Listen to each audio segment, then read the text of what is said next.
You're listening to Podcast PXN, PlayStation, Xbox, Nintendo. Let's do this. Yo, what is up, everyone? Welcome to Podcast PXN, episode 103. I am one of your hosts, Christian Macias, and I'm joined over Discord by Kentucky's #1 Spartan, Daniel Prindle, aka Dan is DTM, as well as the pride. Oh, I'm sorry. He's not here today. He is not here today. The Nintendo aficionado, Roro. How you doing? Doing good. Thank you to everyone watching us live and participating in the chat. Just as a reminder, we are live each and every Wednesday at 8 p.m. Eastern on YouTube. Just search Podcast PXN, and you'll find us on there, as well as on twitch.tv/podcastpxn. The topic of this show this week is our predictions for the PlayStation Showcase.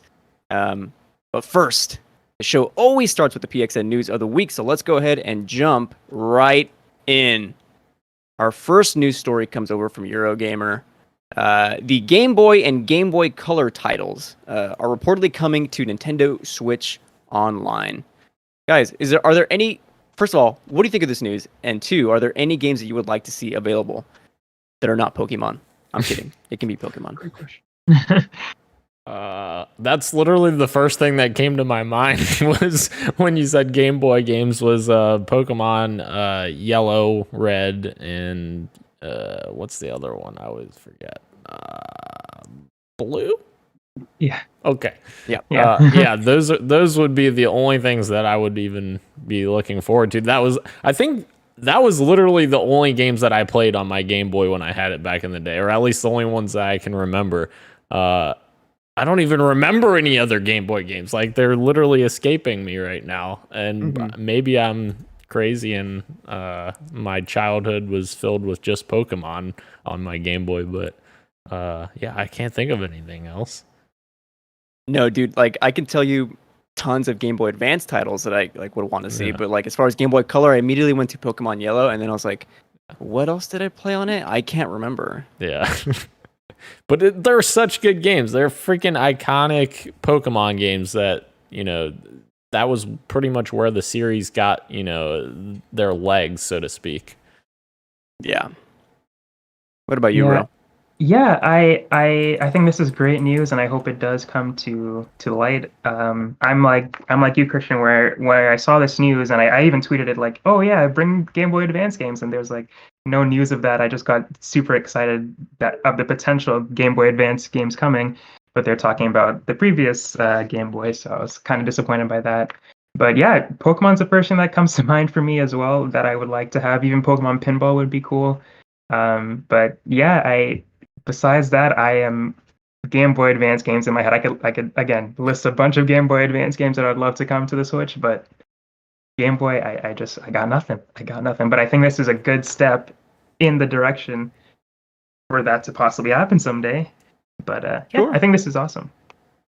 Yeah, there's 80 NES games right now and 50 SNES games, so I don't know how many a combination of Game Boy games we'd be getting, but like with the Switch being portable, like that just seems right up its alley to have like that catalog of games available for people. So that's awesome. I'm very excited to see what's going to come that way. We'll see if I stick with any of them or even try some of them out, because I know I'm not good at trying out some, or just dipping my toes in here and there on like some Nintendo Switch Online games and not really sticking to them. But I mean, yeah, we'll see. Indeed. Guys, moving on. We've got some PlayStation news, a little bit convoluted this week, so I'm going to catch you up to speed here. There was an update that went up earlier this week on those who pre-ordered Horizon Forbidden West, either on PS4 or PS5. On September 2nd, the Horizon Forbidden West support page indicated there would be no upgrade path from PS4 to PS5 unless you bought either the collector's edition or the deluxe version of the game. If you had bought in the standard version of Horizon on PS4, and then later, for whatever reason, wanted the PS5 version of that game, you would have to pay full retail, which would mean another $70. PS5 games cost more than they do on PS4, right? There was backlash on Twitter, rightfully so, and Sony kind of backtracked on that. And on the PlayStation blog, unveiled plans that it is instead offering a free upgrade from the PS4 to the PS5, as they originally stated back last year, I believe, when they were announcing their like launch slate of games. Obviously, Horizon has pushed past that, but they're going to include it since they already said originally that they were going to offer it for free. So they're doing that now. Additionally, any future first-party titles will see a $10 upgrade option for both physical or digital games from PS4 to PS5. Ro, what are your thoughts on the new policy on Sony rectifying this issue? I'm glad that they did rectify it and make it to where they kept their promise, I guess, and making it a free upgrade. I think that's great that they backtracked on that. Crazy that they even made the mistake in the first place, but great that they backtracked on it. I think that I think it's good that they have a solid rule now that if you get a game, you pay $10. Not that I necessarily agree with it, but I'm glad that there's we don't have to guess anymore. Like that's the thing going forward. $10 if you want to upgrade. I think what Xbox has with smart delivery, as much as I don't think we were bagging on it like this group, but I know like when it was first announced, like it was so confusing to us, but now it's just so simple. Like if you have it, you can play it on Xbox, you play it on PC, you can play it anywhere, and it's still crazy to me that Sony hasn't figured that out yet, especially with their bigger titles like Horizon. But yeah, I'm glad that they have a rule, but I just hope that we eventually get to the point where it's just as simple as Xbox's idea. What about you, Dan? Yeah, obviously, once we get to a certain point, like this won't matter anymore, right? Because they're not going to support PS4 forever. But sure, like the problem to me with this is like this has gotten so convoluted now. If you buy the PS4 version of the game, you can get it for $60, or you can buy the PS5 version of the game for $70. Why the hell would you buy it for $70 when you can buy the PS4 version and get a free upgrade? Why the I want to say why the F, but why would you do that? That doesn't even make sense. Like you're literally dude, I didn't even think about that. Yeah, you're literally charging people $10 more for no reason. You're just like, here you go. Pay $10 more and you don't get the last gen version, but like it makes no sense whatsoever. But like to me, really, PlayStation didn't think of that either. To me, dude, that's awesome. Pay more and you don't get this. Right? Okay. Exactly. It makes no sense. But to me, that's the bigger problem with what Sony's approach is with cross-gen games in general. Like, I understand their price increase to $70 because other publishers have done that, even though Microsoft hasn't done that yet. I think they will eventually. But other publishers have made that $70 price point. But, like, you need to make your $70 price point across the board.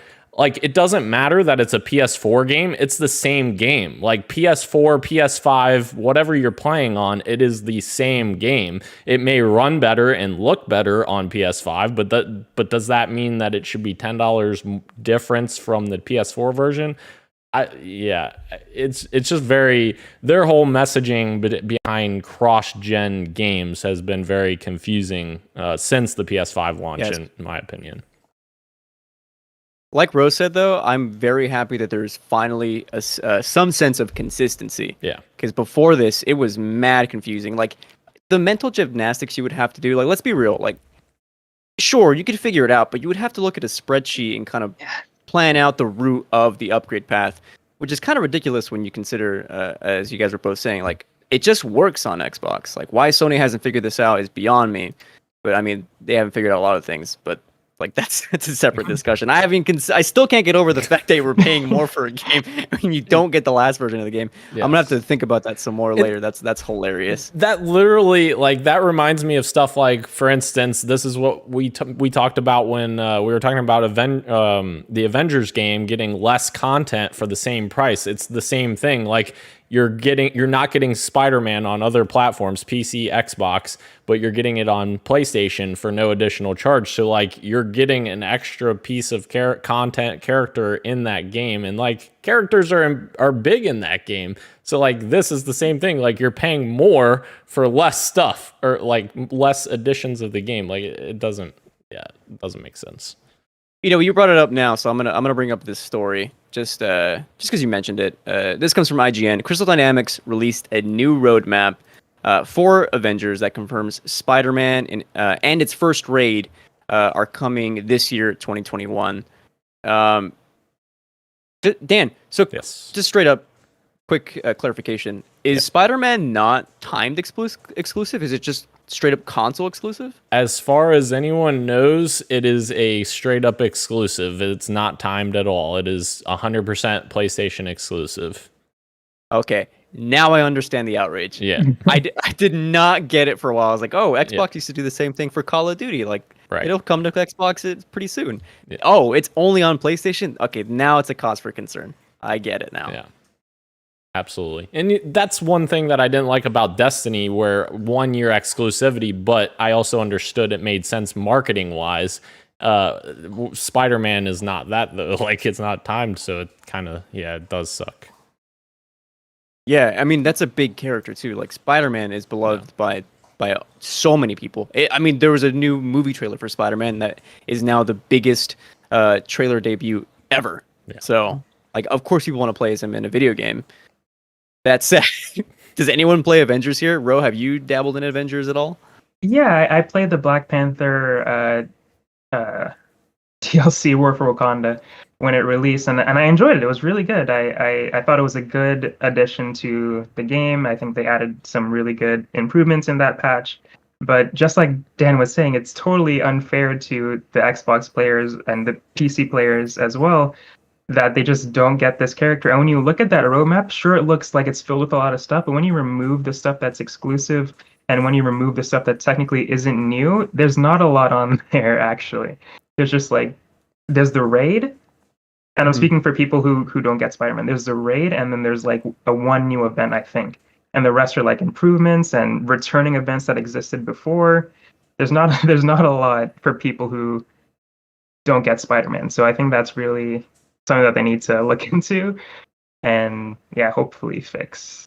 I hope, like you said, Dan, I think Spider-Man is an exclusive to PlayStation. I hope someday other people get it, and I think that would be for the better of Crystal Dynamics to do something like that.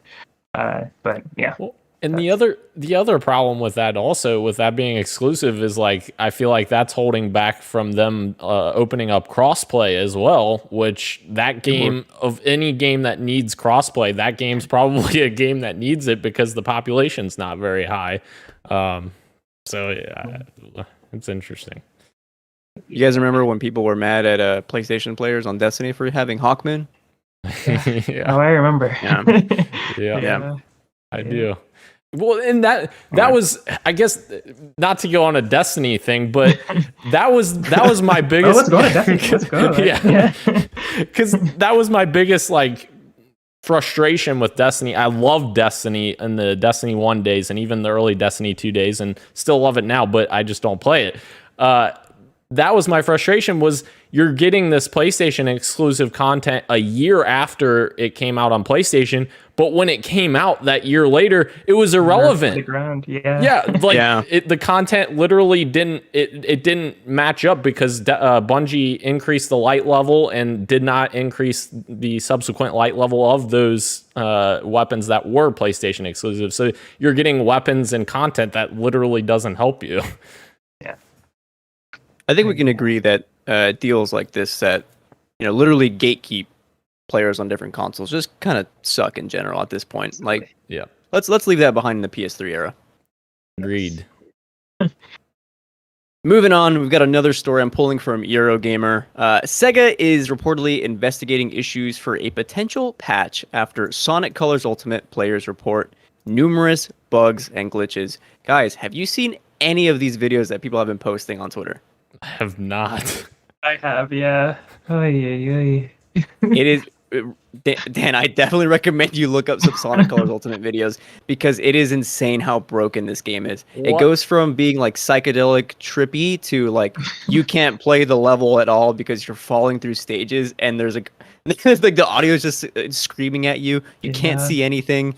It's Sonic nuts. T-posing everywhere. It's just Yeah. it's not right. It's Yeah. not right. I'm watching some right now as you guys are talking. What the heck is going on here? Like, Yeah, there's like there's if you recommend somebody to watch it, you have to also warn them that's potential seizure warnings with the crazy colors. Yes, that absolutely. yeah, it's nuts. yeah, that's a great point. Like that, these colors are going freaking nuts, like flashing like crazy. You're gonna end up giving someone an epilepsy from seeing this. This is insane. Yeah. It's so sad because I remember people being very excited for this this ultimate reboot, including myself, because I haven't played Colors yet, and I've heard that this is one of the better ones, one of the better Sonic games, and I just want Sonic to get a win. Please let Sonic have a win. And when this was coming, I was like, oh, this is going to be good for the community. People are going to enjoy this update, and this happens. So hopefully they do a good job with the patch, and it does help regain a bit more of goodwill, I guess. But from what we've seen so far, it's not looking good. Too little, too late. Why that game was why they let it release like this in this condition is beyond me. I mean, I get that at some point you have to put games out, but when it's unplayable like this and it's like hasn't passed what I would consider like certification, right? If it's like in this state, why not just delay a version of the game is just kind of beyond me. Because now people are legit like upset that this is the version of the game they're playing when other versions of that game are at least better or playable. Yes. Yeah. I don't know if it's better on it's on PC too, right?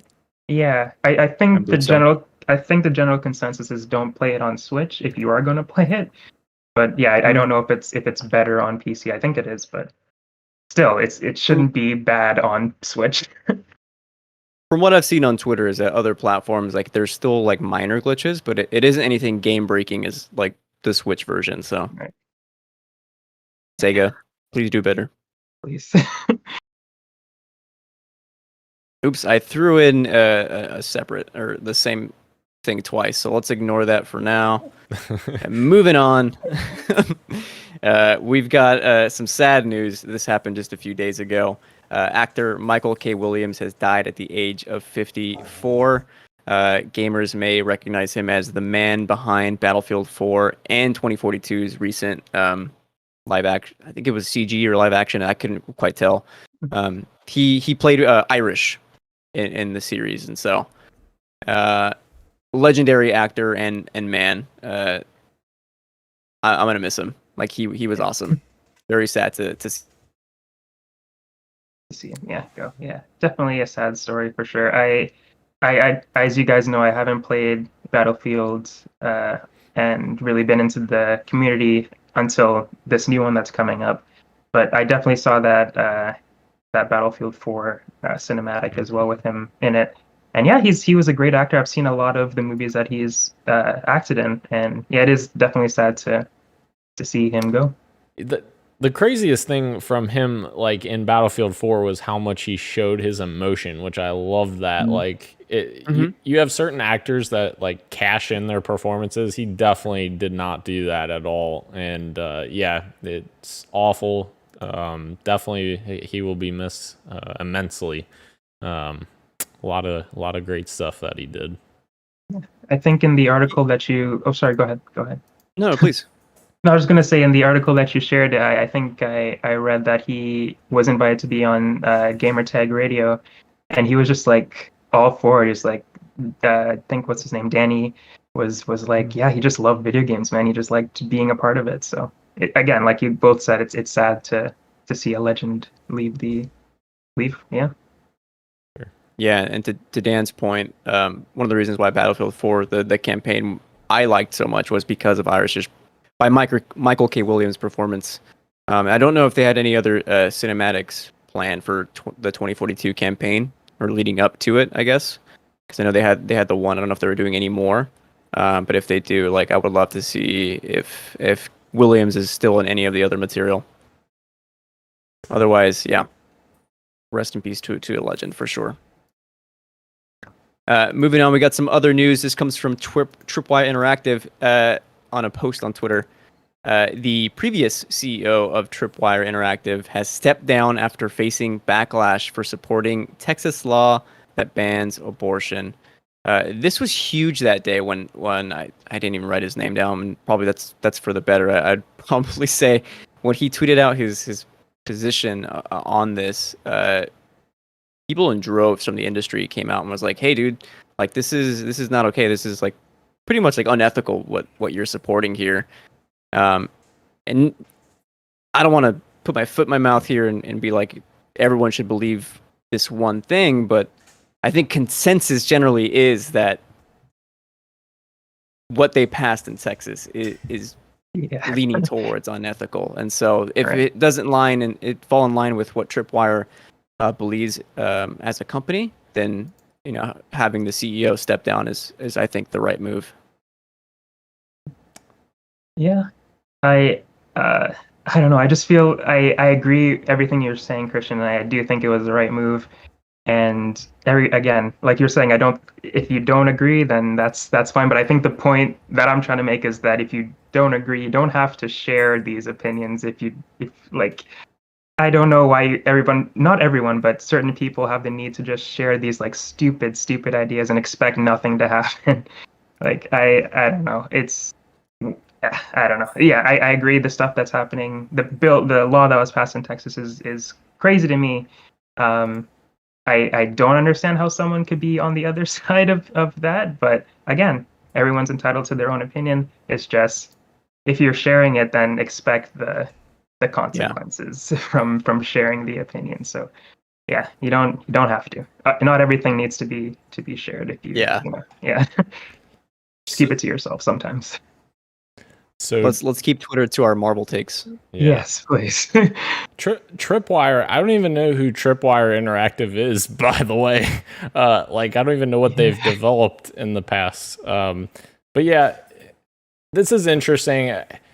I think at the end of the day, like, this isn't something that you need to put out on Twitter. Like, at the end of the day, abortion is like a very, very complex subject, we'll call it. I'll say, like, it's not something you can just tweet out and say, like, here's my opinion on this. Like, there's many layers to it. There's many issues with it. There's, like, on both sides. Like, there's two very passionate sides that, they don't step back and, like, look at it logically. Like, they just, here's my opinion, I'm gonna insta tweet it out and not even care about like how this is impacting other people that are reading this or people that work for me, because he is a CEO of the company. Like, you do have to be very mindful of that. Like, you don't have to agree with everyone, but you have to like be mindful of how what you're saying is impacting other people. Like, and I think that's,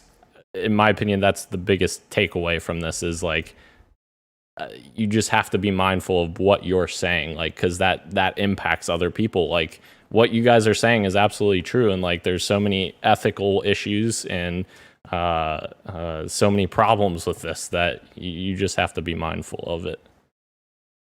Yeah, especially when you're CEO, Dan. You put it perfectly. Like, yeah, you're speaking on behalf of not just yourself, but everyone who works for you. So, yeah, absolutely.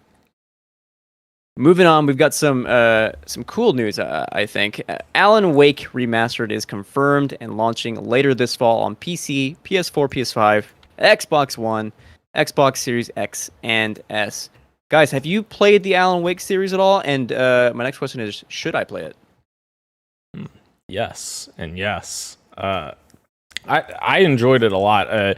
I don't know if they announced if this is going to come with the American Nightmare expansion, because that was like kind of I guess it was a standalone Xbox Live Arcade game that kind of expanded on Alan Wake. So I don't know if that's included with this, but yes, I would absolutely recommend it. It's kind of just like it messes with your head, Christian. So like, it's not. Yes. Yeah, it's not your traditional like horror game or anything like that. It messes with your head, and you're like, what the heck's going on? And I really like it. And have you played Quantum Break, Christian? No, but I want to, and I Okay. know how to like. There's like the hybrid like TV show thing that ties into the game, so that's neat. Yeah. So yeah, I was just gonna say it's very similar to that in terms of like the gunplay and that kind of thing. They're both Remedy games, so obviously there's gonna be some similarities there. But yeah, I would absolutely recommend it. It's very cool and psychological thriller. Awesome. Yeah. I mean, I loved Control, so and I know they did the DLC like that tied into kind of Alan Wake stuff, and I was like, man, I really need to play Alan Wake, so now I'll be able to do so. How about you, Ro? Are you interested at all in the Alan Wake franchise? I'm definitely interested to try the remaster because I haven't played it as well. But I am a Remedy fan as well. I love Control, Quantum Break. I was one of the people who actually enjoyed that game and liked the TV series and everything about it. So yeah, I'm definitely interested to see the remaster. I did try to play it on Game Pass a while ago. I think it was on Game Pass a while ago, Alan Wake, or maybe I bought it. I don't remember. But my PC was just not having it for some reason. So hopefully I'll be able to play this on PlayStation whenever it comes out. So definitely interested. Nice. Feels like the year of the remasters, sort of, and like I'm here for it. Like all the remasters we're getting, like I'm all about. So maybe except for Sonic Colors Ultimate, but right. What about GTA 5 for the 7th time? Okay, never mind. I take this back. I take back this conversation. Moving on. Yeah, we'll do it now. Life is Strange 2 True Colors reviews have rolled in today. Embargo lifted at 9 a.m. this morning, and they are mostly positive, not without some of its criticisms, and that is totally valid. I can't wait to see for myself. Otherwise, Ro, I know you're a big Life is Strange fan. What did you think when you saw the reviews this morning? Let's freaking go! I'm so excited to play this. Like, it's coming out tomorrow at midnight, so I guess Friday morning. Definitely staying up to play that and get started on it. And as I tweeted, I think you guys both saw the tweet that I haven't played a game to completion in a while. And there's a lot of reasons that go into that, whether it's not hooking me, how I'm feeling in general. But I think Life is Strange is the perfect game that I need right now that I could just enjoy the story, make my choices, and enjoy the emotions and all that kind of stuff. So I'm definitely excited to dive into that. And all the reviews, even if it was negative, I mean, maybe I wouldn't be so hot on it if it were negative, but even if it were negative, I would still be excited to finally jump into this game. So I'm excited to see people enjoying it, though. So, Ro. Oh, sorry, go ahead. Sorry, Dan, go ahead. Go first. I have a question for you. If you haven't played... Okay, so I played a tiny bit of the first Life is Strange. If you haven't played the other ones, is this a good starting point? Like, I don't know where this happens in the story and that kind of stuff. I think it is a good starting point. I think you'll be fine. There's obviously going to be some Easter eggs for people who played the game and characters like Steph, who was in Before the Storm, like showing up and stuff like that. But from what I've heard and from what I know about the series, that this is a pretty good place to start. And if you haven't completed other games, you could totally jump in. I think it's like a good standalone story. Like even Life is Strange 2 was like, you could play that if you haven't played the first one too. So yeah. Okay. Sweet. Yeah, Dan, to echo that, from my understanding is that all these stories are kind of isolated and there's just small Easter eggs here and there, whether or not Deck 9 and or who's the other studio that did the first Life is Strange? Don't Nod. If they do some kind of universe where they all meet, then there'd be a separate conversation, right? But otherwise, I think you'd be good to go. I looked up the release date for True Colors because I know there was some wonkiness there. I know you said midnight. I'm not sure if that's correct. Apparently, according to their Twitter, it's a morning release on the 10th, so it's 9 a.m. on the West Coast and noon on the East Coast there. Gotcha. Oh, okay. that's weird. Well, that's sad. Which is kind of strange. You don't normally see a morning release date. I say that's weird, but then I looked at Halo Infinite's time that it releases on its release date, and it's like 3 p.m. or something. And I'm like, what the heck? What? When is this a thing? So I'm on their Twitter now, and they tweeted this today. and it says Okay. like New York at which would be my time zone, Eastern time. It says 12 EDT, September 9th. Yeah, perfect. That's noon. That's noon. So Okay, noon tomorrow. noon tomorrow. Okay. Oh yeah, because they have military time here. Okay, yeah. All right, cool. Sounds good. Sounds Oh, good. nice. Awesome. So I'll have to finish Hades tonight. Okay. Even better. Spoilers for, I guess, games we're playing. Moving on. This comes from PlayStation. This dropped today. Liverpool studio Fire Sprite joins the PlayStation Studios family. Fire Sprite is previously best known for the Playroom as well as Persistence over on PSVR, and they're most likely working on a PSVR 2 title. Some more tidbits here. They currently have over 250 employees at their studio, which is bigger than Media Molecule as well as London studio combined. Wow. And they're working supposedly on multiple games. They're hired for a multiplayer shooter and dark narrative blockbuster adventure. I very much look forward to what they'll eventually do, presumably for PSVR 2. Any thoughts here, guys? Dan, on Fire Sprite joining PlayStation? Yeah, it's definitely interesting, and it definitely gives Sony a first-party studio that's working on PSVR. I think that was maybe their biggest weakness in terms of platforms was PSVR in terms of first-party, because I can't really think of anyone else that's first-party that's worked on a PSVR title. Maybe I'm not thinking of everyone, but Sony Japan maybe made a couple. Team Asobi, Yes. They weren't first party yet, but they did Astro, and then London Studio did that heist game that I'm blanking on. Gotcha. Yes. So Otherwise, yeah. definitely will diversify their portfolio quite a bit and give them a little bit more VR action there. Obviously, with PSVR 2, they're going to want to have like that killer app or a couple things to show. So I'm sure that one of these titles that they're working on will probably launch with PSVR 2, I would think. But yeah, it'll be interesting to see. I think still what I want to see from Sony's first-party acquisitions, which they still haven't announced, I think, Bluepoint officially. There was that leak. Oh, we'll get there in topic of the show. Don't worry. Don't worry. Dan. Okay. All right. Well, I'll wait. I'll wait for those thoughts then. Dang, I feel bad for interrupting now. I kind of wanted to see where that was going. Oh, you're good. No, we'll push that off. Okay. Otherwise, Ro, how about you? What do you feel about Fire Sprite joining PlayStation? Yeah, I think I just echo pretty much what Dan said, and I am excited to see what new stuff comes to the VR. And yeah, it's just always exciting in general to see a new studio emerge and see what potential they could bring to the company they're working for. So I'm excited to see what they got up their sleeves. Mm-hmm.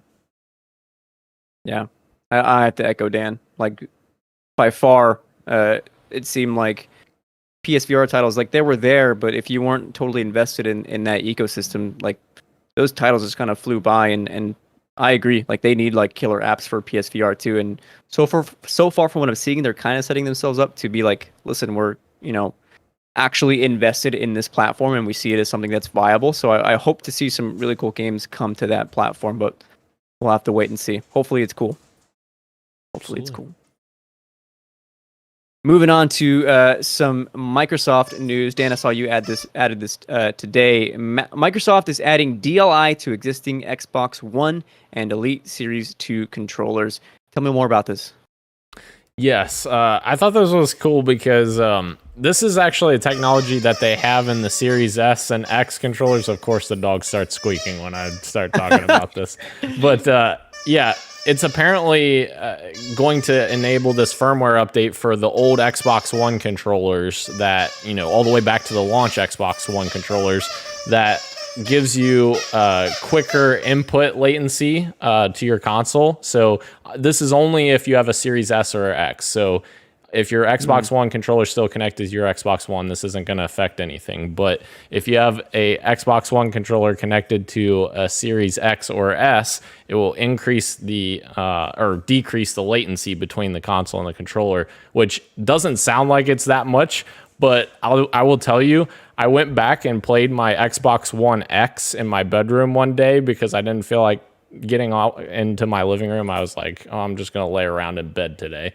And I played for about 5 minutes and I'm like, nope, I can't do this. For some reason, like the latency is there. And that's partially because my TV in my bedroom has more input latency as well. But anyways, I'm just getting really stupid about this whole thing. But yes, I just love that it's a feature that they're bringing to old controllers to, make a better experience on Series S and X. And if you play between like PC and Xbox or like mobile and Xbox, like if you play Game Pass on your phone or something, there's a double tap you can press on the sync button that they are also enabling where you switch between Bluetooth and the Xbox. Because before it was very unintuitive switching between the two. You had to like power off the controller, power back on, resync it up. It was a pain in the butt. So this update also fixes that issue as well.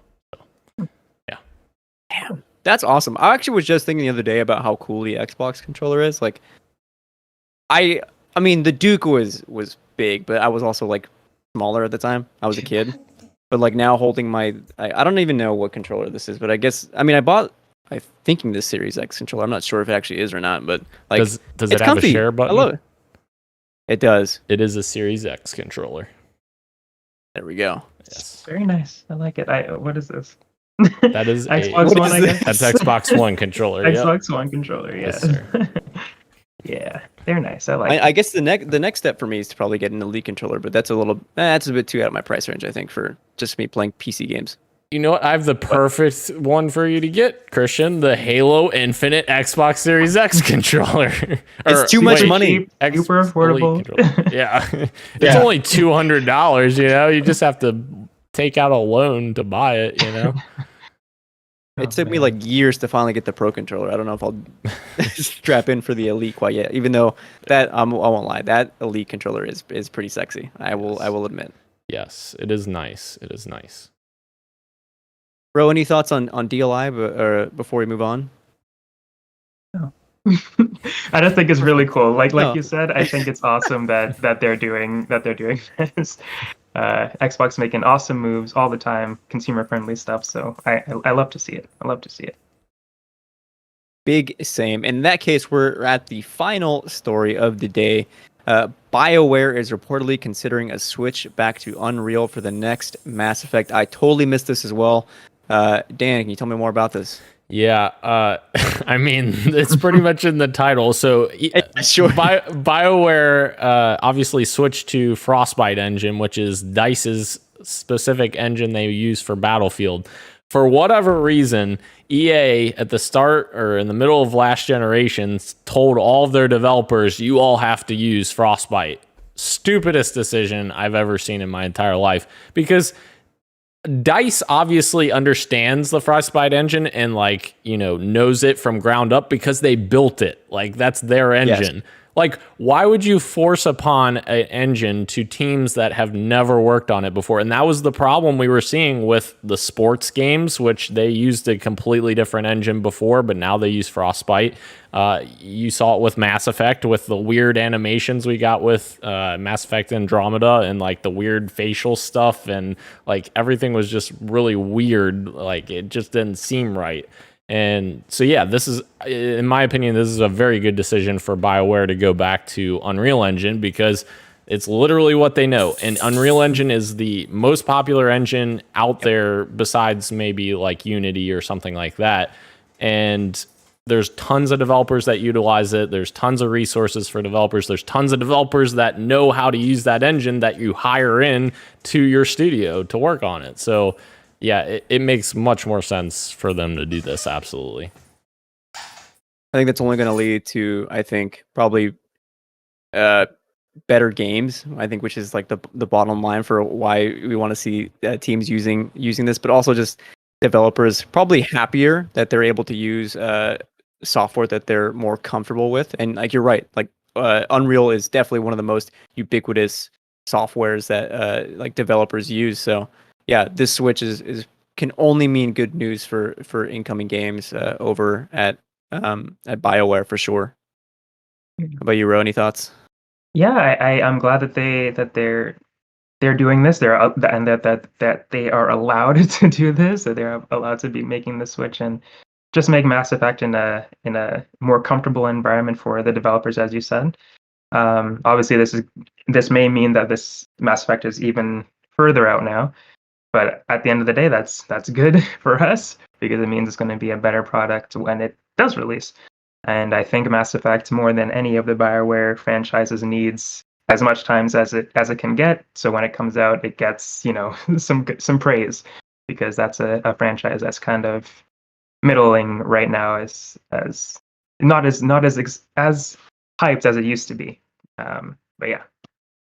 I mean, people love the collection, but that kind of came and went in terms of like mindshare. I played the first one, and I was like, I got my feel for now. I'll come back to the second one, and then I totally forgot about it until like 2 days ago. Yeah. But yeah, we'll see. Guys, this puts us to our segment. What are we playing? Dan, I want to know. Are you playing any games? I've been slacking. MCC?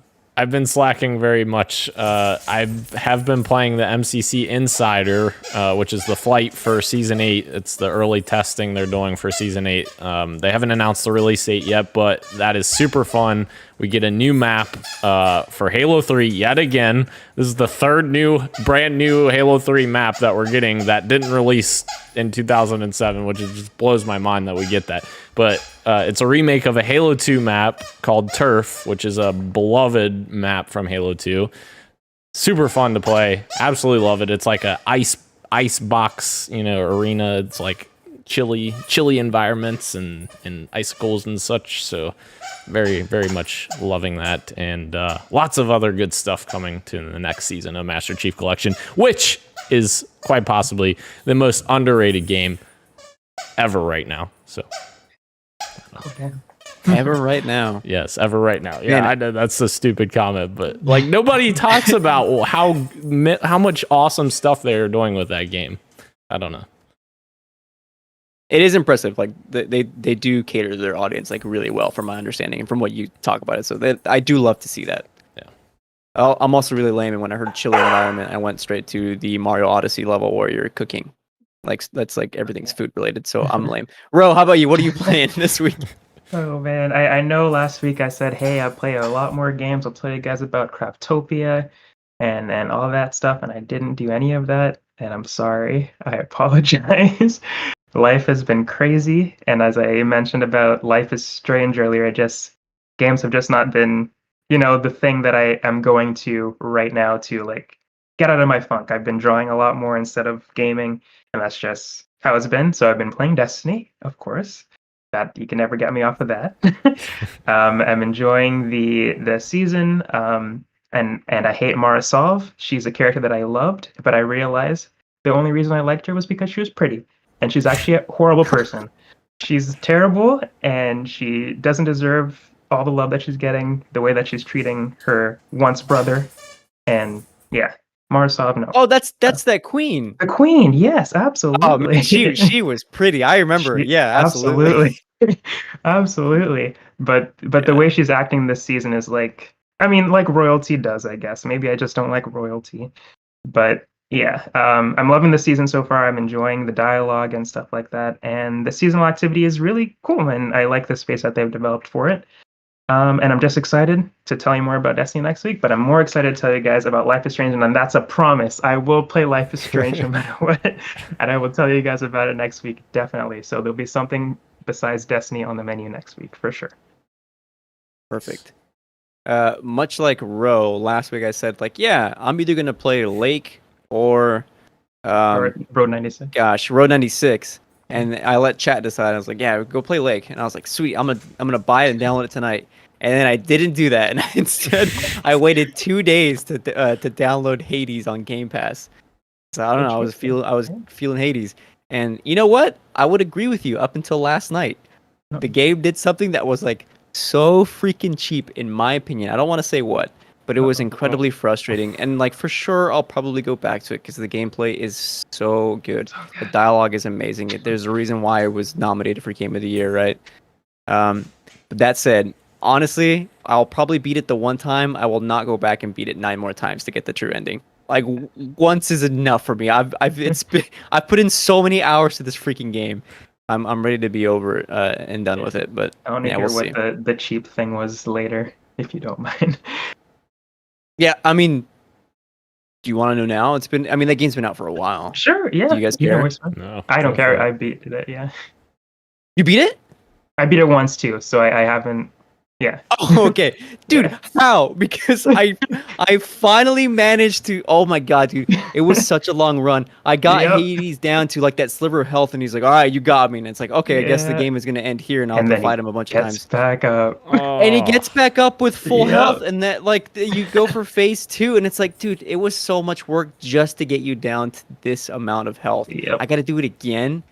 Yep. And it like I that have fight. a feeling that was the yeah. moment that you're talking about. That was Yeah. indeed, and then I died. Like I maybe got him to halfway health, and I was like, "Fuck you, I'm going to bed." I know I don't normally cuss on this show, but fuck you, Hades, I'm going to sleep. Oh man. Yeah. I I say mean, it's a good game. yeah, it's good. I think it's worth it to beat him just for the pure satisfaction of beating him after what he just did to you. But I think what happens after is worth it too. So I say Okay. stick with it. Yeah. I hate when games do that. When you beat the Me too. boss and then they're like, "Oh, here's another health bar." Yeah. No. Dude. You preach Especially to the when it's choir hard right to now. get down the first bar. It's like, Yeah. come on. I was sweating last night, but that's enough Hades talk. Moving on to topic of the show. Tomorrow, if you're unfamiliar, PlayStation is hosting a showcase at 1 p.m. Pacific, 4 p.m. Eastern. The showcase will be about 40 minutes long and will include updates from PlayStation Studios on games releasing this holiday season and beyond. Further, no VR will be featured in the showcase. So just PlayStation Studios on, I'm assuming, this big boy right here. You can't see, it's off screen. I don't know why I pointed. The PS5 is right next to me. Okay. So I went ahead and did a table because we haven't done this in a while. And I want to hear 5 predictions from each of us. Whether you want them to be wild predictions or just kind of safe bets, that's up to you. Okay. I mean, the wilder the better, let's be real. But otherwise, yeah, I want to hear what those are. And who would like to go first? So I'll start because this is a stupid prediction. It's a terrible prediction, but I feel like this is a decent shot of being there. GTA 5's next gen version, I think we'll get a look at it there because they have a long-standing partnership with Rockstar on Red Dead and GTA 5 actually on PS4 as well, or PS3, PS4. I don't even remember. Whatever console it was that they had a partnership on. So yeah, I think we could see that new version of GTA 5 and I'm sure it'll look good and they'll advertise the free-to-play online mode that you get with PS Plus. Oh, that's right. Yeah. Yes. Definitely wouldn't good- be surprised if GTA 5 is there. Yeah. Yeah. They love showing that game off. Mm-hmm. Bro, why don't you go next? Okay.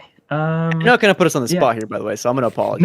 No Good. problem. I actually wrote down a couple earlier today just in case. But one of mine, I don't know how plausible this is, but I remember earlier this year, Atlas announced the 25th anniversary of Persona. And they said, yeah, we've got a bunch of announcements for the Persona series, and one of them is supposed to be taking place this month. So maybe, just maybe, their announcement is going to be at the PlayStation Showcase. I don't know what that'll be. It's definitely not a Persona 6. Maybe it is. Maybe it's a tease for Persona 6. That would be crazy. I don't see that happening, but that would be crazy. That's my pie in the sky. I hope that happens. But maybe they have a collection on the way. Maybe they bring P3 Fez and Persona 4 Golden, and maybe the first 2 as well in like a nice little bundle on PlayStation. I think that would be really cool, especially for me who has not played P3 yet, and I would love to. So yeah, I can definitely see whatever the Persona announcement is being at PlayStation's thing tomorrow. I love that. That's nice. That's something that I haven't seen people talk about, like Atlas showing up. That's very cool. Yeah. Look at you, bro. My first prediction is going to circle back to something Dan was talking about earlier when we were talking about Fire Sprite. he mentioned Blue Point. I think this is finally the time that we announce. This is why I think Fire Sprite was announced today as a studio, is that we make some time for Blue Point to finally be announced as a first-party studio tomorrow. Very cool announcement, and we anchor that announcement with a look at their next game coming to PlayStation. What do you think that is, Christian? It's a Metal Gear Solid game. I hope so. That would be awesome. But I know, Danny, I know you were talking about this. I brought it up now just so you could finish those thoughts from earlier. I wanted to hear those. So I will make my next prediction, knowing full well that it's probably not going to happen because they would have already announced it beforehand, like what they did with the Fire. What's it called? What's the developer called? Fire Sprite. They would have announced it with them, but I would like to see Sony acquire someone that is kind of not in their wheelhouse, so to speak. So like Sony's wheelhouse is absolutely like a third-person action adventure game. Like you could literally define probably 75% of Sony's first-party games as a third-person action adventure like game. Like, I mean, Last of Us, Uncharted, Spider-Man, literally God of War, almost all of their big, visceral story-based games are all the same style. I would like to see them go after a developer that does something very different to their portfolio because I want to see them, expand what they work on. Like Microsoft, for better or worse, obviously their developers aren't necessarily on the same level as Sony's developers right now in terms of like storytelling and visuals and all of that.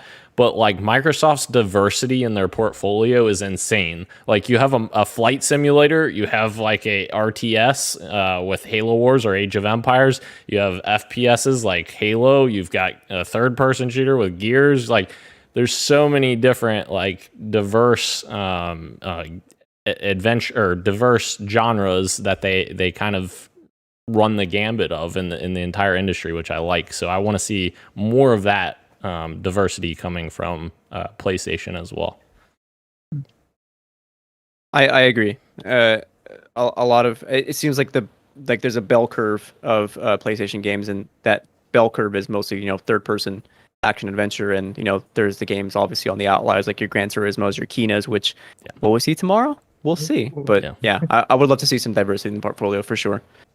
What I missed in the beginning, was there a prediction there, like an official prediction from you in that beginning? A new first-party studio announced, either acquired a first-party studio or a brand new studio that they're starting from the ground up to fulfill like a new niche in their portfolio, is what I was thinking. New first-party studio, whether acquired or, yes, I guess established. Yes. That is indeed bold. I love it. Ro, I put this to you. Your second prediction here. Okay, this one might be a bit more, maybe a bit more obvious, I guess, but I can definitely see it not happening as well. But Naughty Dog is there, and they're showing off The Last of Us Remastered. Yeah, giving us a little tease of that game that I don't know why they're doing, but they're doing. But and it's there, and they show it off, and I've heard some like leaks as well that probably aren't real about a DLC called Brotherly Love. I don't think that's real. I think that was a fake thing. Whoa, what? Yeah, like I didn't even read into it. I just saw the title. I was like, okay, maybe a Tommy and Joel DLC, which is something that I have dreamed about since beating the first game. That would have been just to see what those years were like, and that's something I would kill for over The Last of Us Remastered, definitely. But I could definitely see them teasing the remaster.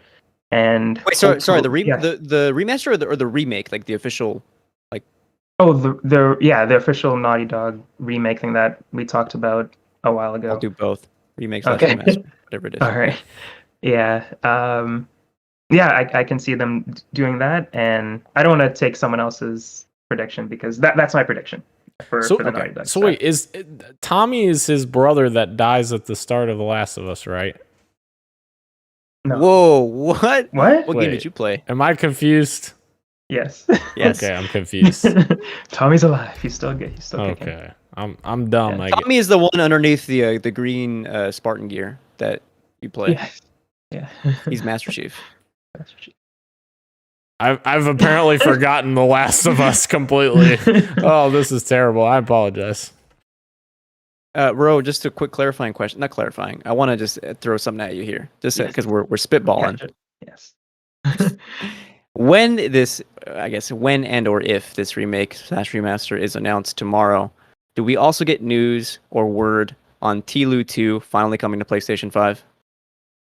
A la Ghost of Tsushima or Death Stranding. Oh, like a director's. Yeah. cut?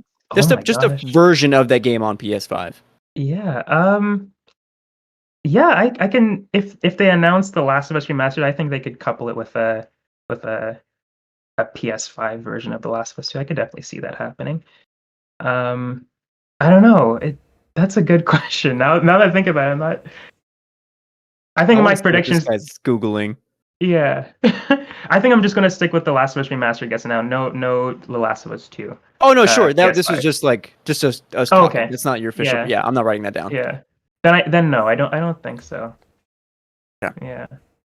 What's What were up, you Dan? gonna say, Daniel? I'm stupid, guys.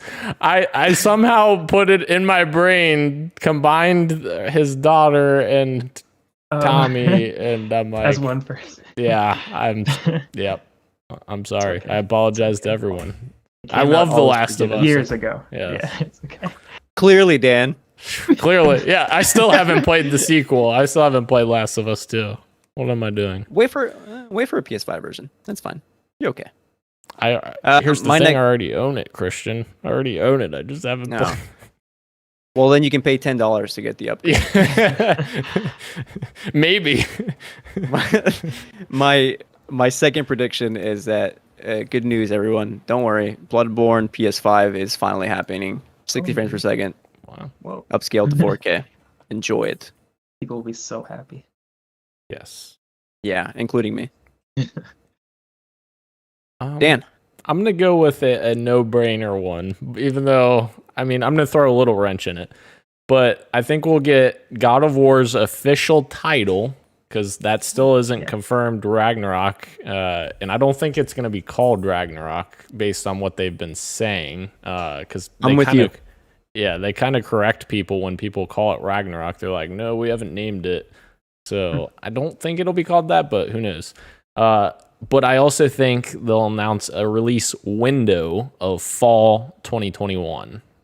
That's my prediction. And This year? Gameplay. Yeah, yes.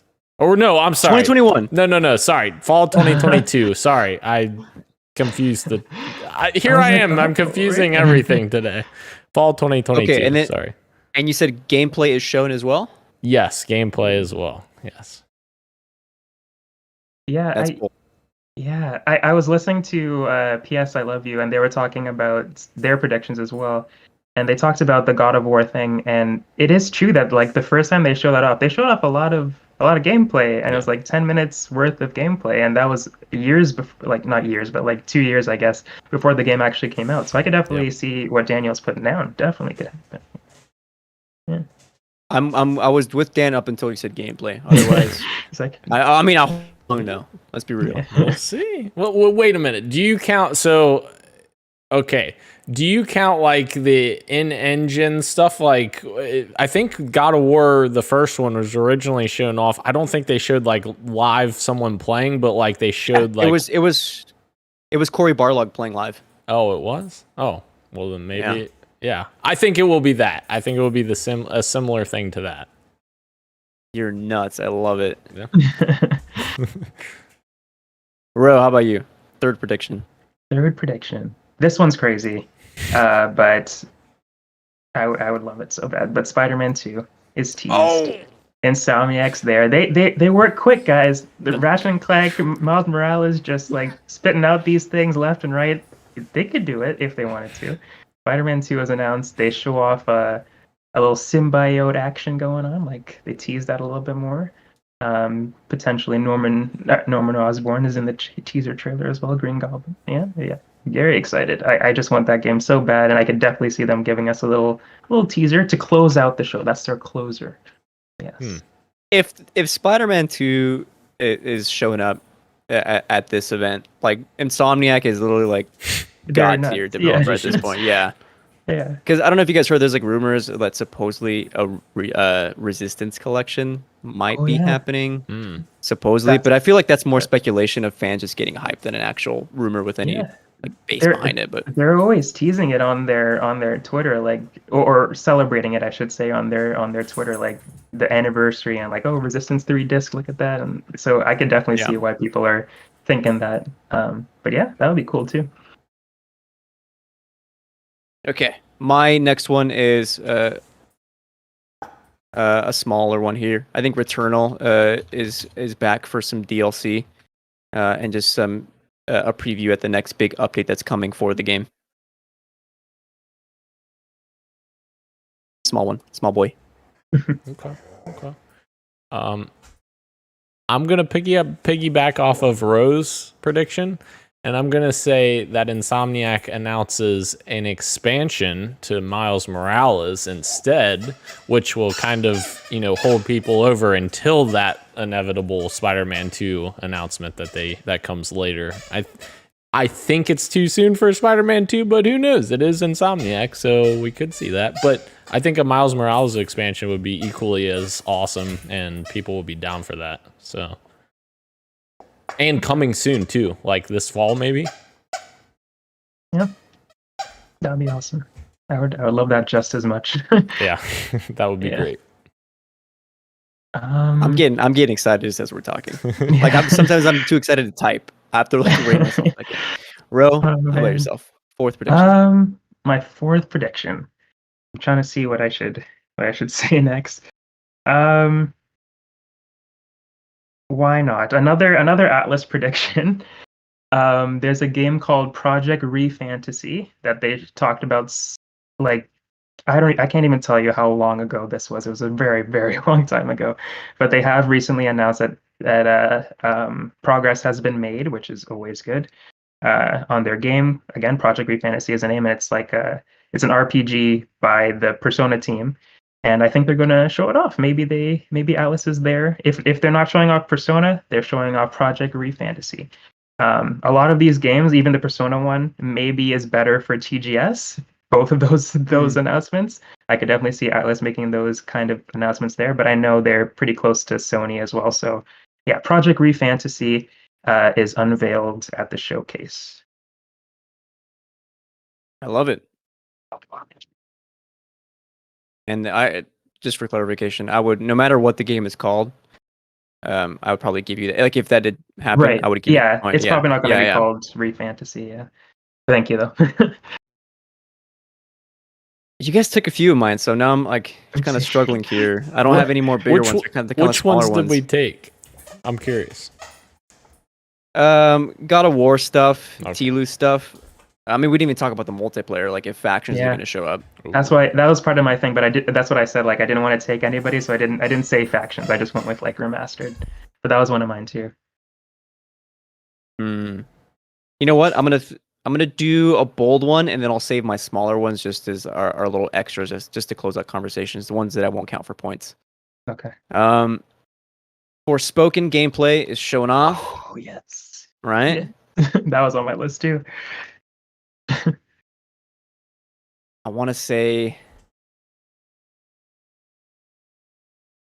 coming September 2022.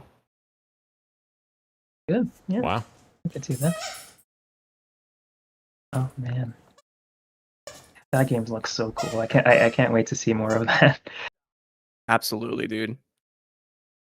Dan, final one. I have one more, yes. I think, and this is maybe another crazy one, but the return of SOCOM, which would definitely expand Sony's portfolio.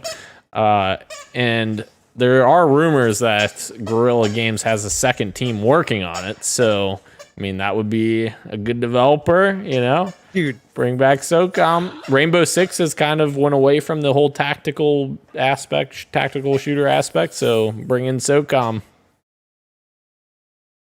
I'm dying over here, Dan. I want you to be right so bad. I love that. Awesome prediction. Ro, how about you? Your last one. My last one. I'll also leave some small ones so that we could talk about at the end. But my last big one, I think, is going to be PlayStation finally revives one of their dead franchises. I don't want to, cover too many bases by naming a bunch, but I think it's going to either be maybe Jack and Daxter, maybe Sly Cooper is coming back. I'll go with Jack and Daxter to keep it, just there, not to be kind of cheating. But yeah, if not Jack and Daxter, something from PlayStation's like early history is making a return, in the form of a reboot akin to like Ratchet and Clank or something like that. Definitely hope to see that. That's a crazy one, but definitely would like to see something. You say like that, but I legit had this written down on my list as well because Awesome. a lot of their marketing for this showcase is reminiscent of like PS2 like geometric graphics that I think that might be leaning into like maybe a PS2 game is coming back in some shape or form. So I would love you to be right. Awesome. But yeah, I'll say Jack and Daxter makes a return, but I could definitely see a different franchise coming back too. Which leads perfectly into my final prediction, which is surprise, Team Asobi isn't just working on a PSVR 2 title, they're also working on a PS5 game. And yes, guys, it's happening. Ape Escape is back. We have a new Ape Escape. Get ready to go ape. I don't know what I'm saying. Ape Escape is back. Oh man. Yeah. Damn. Wow. Imagine if none of these happened tomorrow.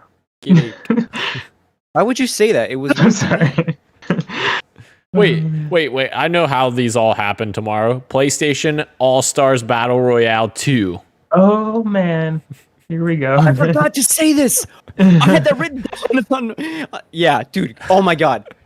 Emmett is so mad at you and disappointed at you right now for not mentioning that. Oh, when Ed Boon tweeted today about how he wants PlayStation All-Stars to come back, I nearly threw up. Oh my god. Oh, Dan, hold my hand. I'm sorry. I'll stop. I'll rein it back in. There we have it. Those are our predictions for the show. Any honorable mentions for you guys before we close out? I think that's everything I can think of, to be honest. I did hear about this backwards compatibility talk with Gino on Twitter, as well as and Kevin Diaz from PlayStation Source. I was watching a little bit of his stream before we started, and he was talking about it, and he made some pretty good points too with the diamonds, of course, kind of being similar to the original orange diamond for the PlayStation 1, but also the super old PlayStation 5, PlayStation 4 compatibility thing where there's literally room to insert PlayStation 2 and 3 and all that kind of stuff in the graphic, kind of like the Smash Bros thing. Like, you could put a character in there. It kind of looked like that. So maybe they announced backwards compatibility for more of their platforms. That would be really cool. And another one was they just show up Deathloop again because they just love showing off Deathloop. Sure. Yeah. Which that comes out soon, right? I think so, yeah. 2 weeks, I think, right? Gotcha. Yeah. Sounds right. But yeah, those are my leftovers. Dan? Yeah, I think that's it. That covers it for me. Deathloop comes out next week, September 14th. Oh my god, you're right. Today's the 8th. Oh my god, man. Yeah. So many games. Yes. I had some extras as well. I still think Horizon Forbidden West gets another trailer here. Just market that game. I think it's probably going to be a story trailer. We've gotten gameplay, and also get 2 to 3 minute story trailer. Right, set the tone for that game.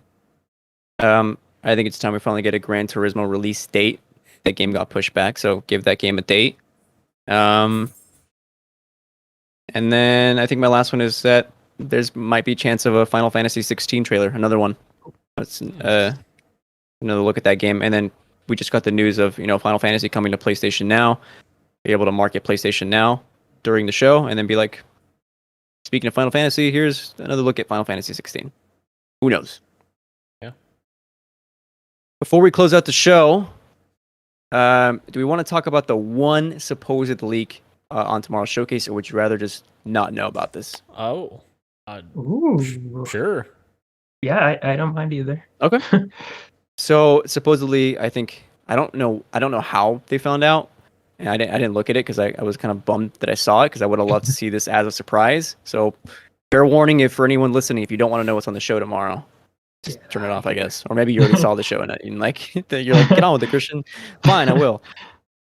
Supposedly, Ben's studio is working on a Men in Black game for PS5, which will be unveiled tomorrow. I did see that. Huh. Yes. Yeah, I That'll think that be would be interesting. interesting. Yeah. Which is certainly a surprise for me. Yeah, I would not in a million years ever guess a Men in Black game is on the way. That's interesting. Dude, yeah. I think it's a little So- too soon for that, but who knows? Because For Men in Black? No, I mean for Ben, because Ben just wasn't that 2019 that they released Days Gone? Is that right? I think it was 2018, but even still, like 3 years doesn't seem like a long time. Gotcha. But who Well, knows? That'll be interesting. I would love to see what that looks like, a Men in Black game. That would be interesting. You know, actually, I want to check real quick before we close out the show. No, you're right, Dan. April 26th, 2019. So that does seem soon. Like to have something to show already, but who knows? Who knows? True. Guys, thank you again to everyone joining us both live and on YouTube and Twitch, as well as podcast services everywhere, including Apple Podcasts, Google Podcasts, SoundCloud, Spotify, and Stitcher. Thank you, Ro. Thank you, Dan. Thank you, me. My name is Christian. This has been Podcast PXN, and we are out. Dan, say the tagline. I like when you say it. Much love and keep on gaming. Heck yeah. See ya. Bye.